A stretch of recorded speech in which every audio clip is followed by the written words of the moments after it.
There is a phrase that Omar Artan used when he landed back home in Mogadishu.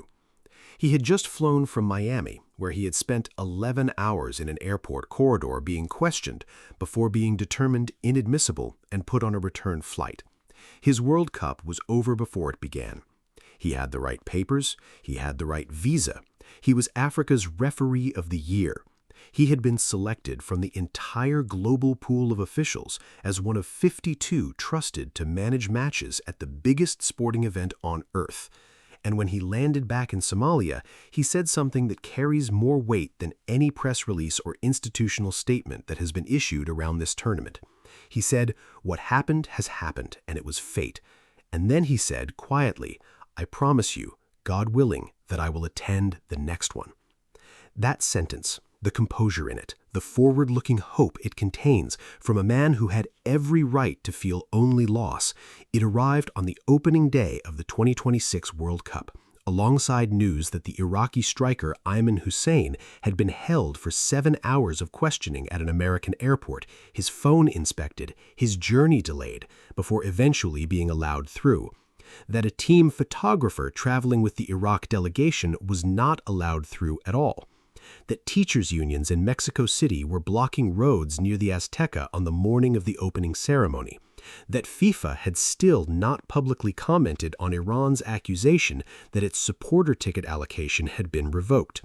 That Bukayo Saka was managing an Achilles injury that England's manager said required careful handling. That the governing body's president, who described this as a tournament that would be a total party, was issuing that assessment against a backdrop of mounting institutional pressure from multiple directions simultaneously. The World Cup is open. The football has begun, and the questions that have surrounded this tournament for months have not disappeared because the first ball was kicked. They are simply being asked with more urgency now, in real time, as the matches play out and the off-field story refuses to stay off the field. So what's really happening here, and what does it tell us about where this tournament stands on its opening day? Let's start with the airport, because the Ayman Hussein story, arriving on the same day as Omar Artan's words from Mogadishu, tells us something important about the scale of the problem. Hussein is a professional footballer. He plays for Iraq's national team. He had been selected for this World Cup. He had gone through whatever preparation and documentation process is required of a player attending an international tournament, and at an American airport, he was pulled aside. His phone was inspected. He was questioned for 7 hours. He was eventually allowed to enter. But the photographer who traveled with the Iraq delegation was not, turned away. The same tournament, the same arrival process, 2 different outcomes. One player let through after 7 hours, one team member sent home. That sequence sits alongside what happened to Omar Artan, and alongside the 14 Iranian officials, including the Federation's Secretary General and Vice President, who were denied visas entirely, and alongside Switzerland's Brielle Embolo, whose ESTA travel authorization was flagged as under review 10 days before the tournament, generating international attention before being resolved. The governing body's position remains what it has been throughout. It is not involved in host country immigration processes. Host governments determine who is admitted. That position becomes harder to sustain with each new arrival story.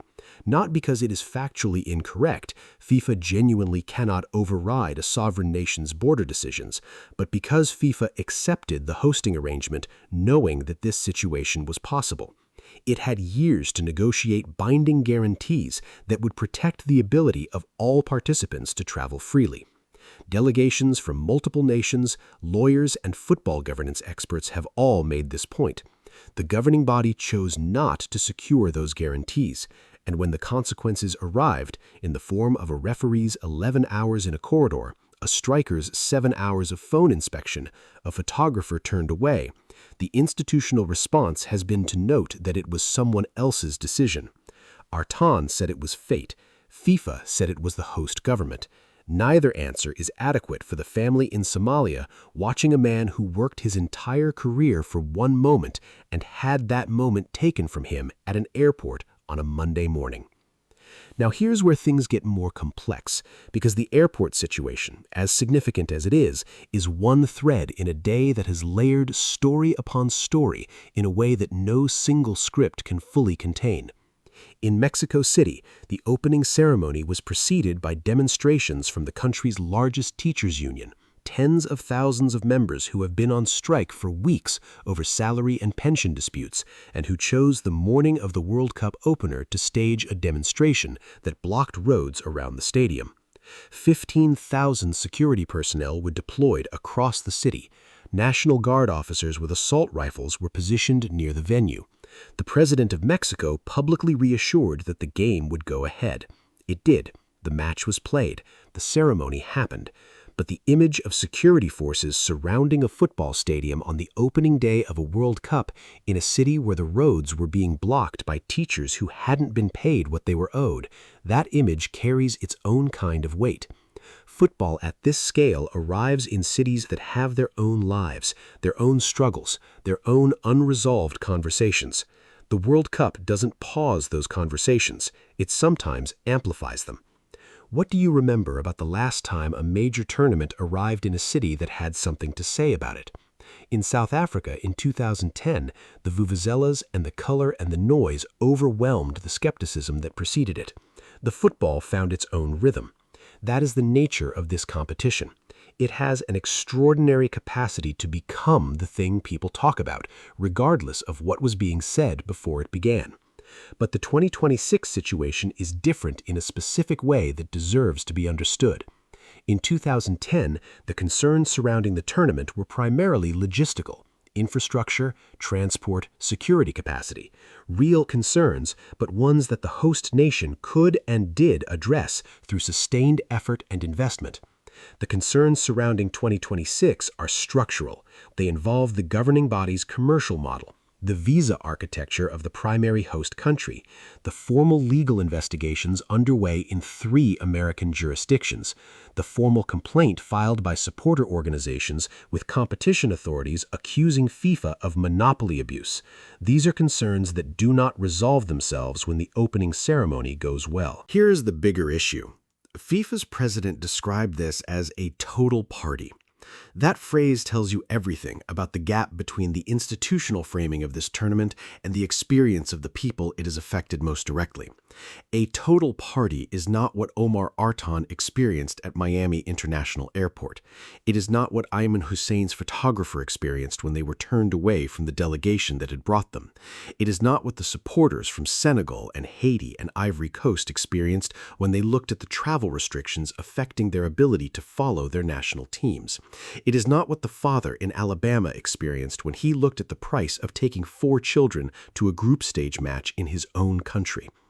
The governing body's revenue projections for this tournament are, by any historical measure, extraordinary. $3 billion from ticketing alone. Total revenues expected between $11 and $13 billion.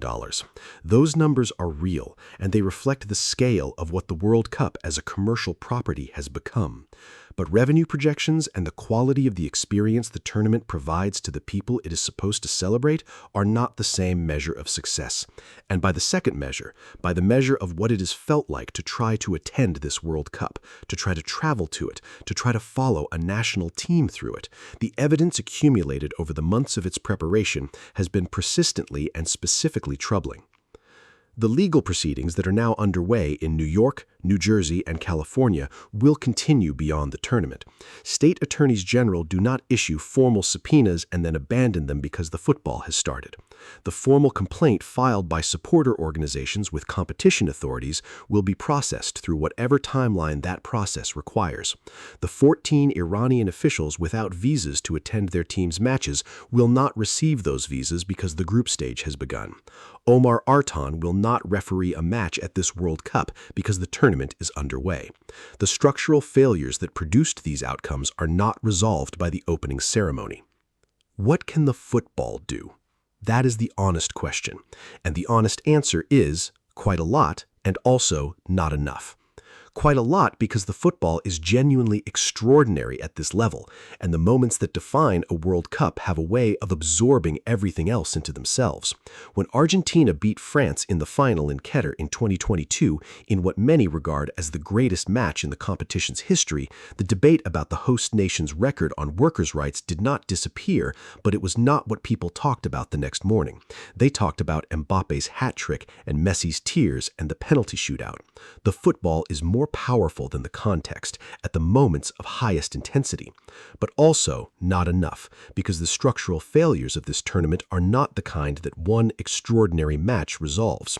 The formal legal proceedings, the institutional complaints, the documented attendance shortfalls, the supporters from 4 qualifying nations who cannot follow their teams, the referee who said it was fate and promised to try again next time, these things will still be true on the 20th of July, the day after the trophy is lifted. They are part of the record of what happened at this World Cup, and the record, in the end, is what everything is judged by. Think about the 1978 World Cup in Argentina. The football was real. The goals happened. The moments arrived. Mario Kempes was brilliant.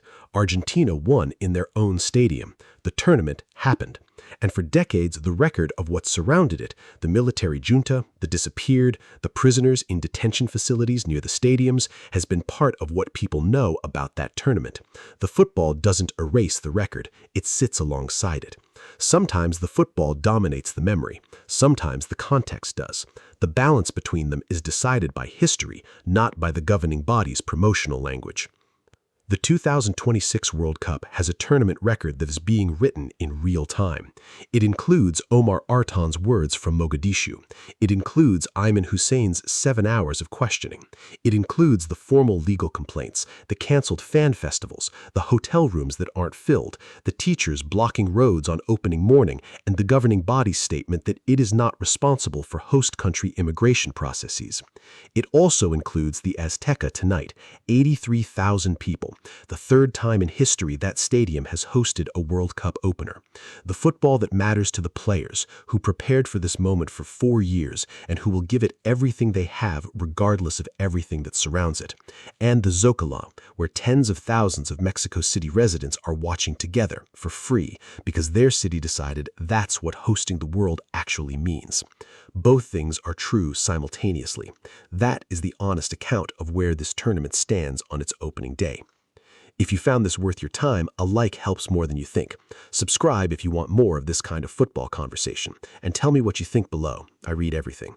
Football at this scale is never just a tournament. It's a moment in time, and 2026 is going to be one of them, for reasons that will be discussed long after the final whistle in New Jersey.